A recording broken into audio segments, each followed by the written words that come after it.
Hello, my hellions. How the hell are you? Now, we all have neighbors, some that we like and some that we don't. And you may have heard of Benjamin Netanyahu's neighbors, Iran. Yes, it's pronounced Iran, not Iran, for those of you who are idiots. About these neighbors and their so-called danger they pose to the rest of the world. How can Benny prove this? Iran's Supreme Leader, Ayatollah Khamenei, spews the oldest hatred of anti-Semitism with the newest technology.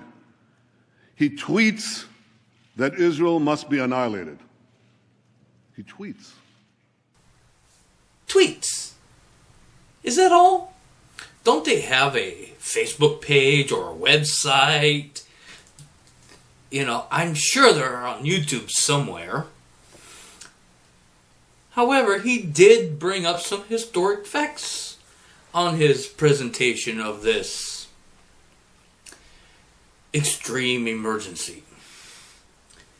Like, for the instance of during World War II, that Nazis weren't just a Jewish problem, but they were also for anyone else in the world that wasn't of the Reich kind of people. However, he did forget to mention the fourth member of the Axis Alliance. Now, you may have known it only as Germany, Italy, and Japan, but there are many separate nations in the Middle East, such as Saudi Arabia, Turkey. Ooh, so many to go through. Let's just say all of them that were also a part of this group. Oh yeah, Muslims were a silent partner. What exactly is the problem? Why worry so much? We must always remember, I'll say it one more time, the greatest danger facing our world is the marriage of militant Islam with nuclear weapons. To defeat ISIS and let Iran get nuclear weapons would be to win the battle but lose the war. We can't let that happen. What can be done about this? Well, you could send in the UN to inspect. That really worked out so well with North Korea, didn't it? And after all, didn't Iran say that the nuclear reactor was for a peaceful purpose? Yes, that's all they want, is just to be peace. You can have peace once you get rid of all the Jews, the Christians, the Buddhists, and so on until only they remain.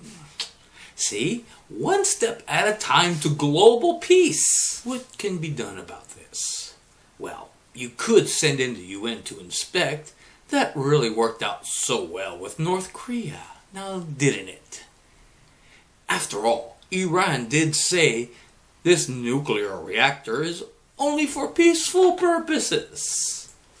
Yes, there will be peace when all the Jews are gone, and then the Christians, the Buddhists, and so on and so forth. Then there will be peace. Oh, don't feel too bad now. You'll love Sharia law. No one tells you when to go to bed. You can murder all the gays, lesbians, and transgenders you want. And as a bonus for you men, you can beat and rape all the women to your heart's content.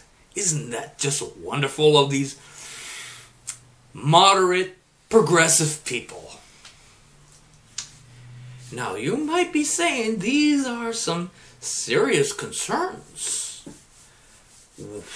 Wow, what would your leader do with all this information, you may ask? I did not have a chance to watch Prime Minister Netanyahu's speech. He didn't watch. He was too busy don't you have TiVo?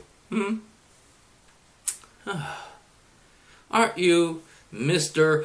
Big Shot President who puts everything at the top of his list? As Commander-in-Chief, my highest priority is the security of the American people. In Benny's presentation, he makes a point that they shouldn't have this kind of toy under any circumstance. But let's be realistic. When it comes to Obama's world, And what I can guarantee is that if it's a deal I've signed off on, I will be able to prove that it is the best way for us to prevent Iran from getting a nuclear weapon. please, all-knowing one, tell us why. Now, the alternative that the Prime Minister offers is no deal.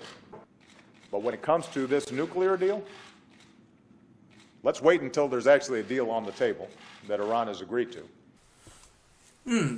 So if I can understand you correctly, in your infinitely small mind, you actually agree with this Ayatollah Ali Khamenei, as if I didn't know any better, about your agreement. Listen, stop lying to the world and admit you're a Muslim. It's that simple. See, you did it before. As a boy, I spent several years in Indonesia and heard the call of the azan. You see, you did it before many a times. You let it out. To stand out there and say, I'm a Muslim. After all, you are a two-time elected president. You're married to a man. You have nothing to lose. Neck. I think she got a thicker neck than Obama, really. When Barack says that. This is The serious. First Lady is a man. I don't know how much more serious it gets. The First Lady is a man. Well, I've seen many things. But one thing I don't understand. How can a lady be a man? Well, I've seen those massive shoulders.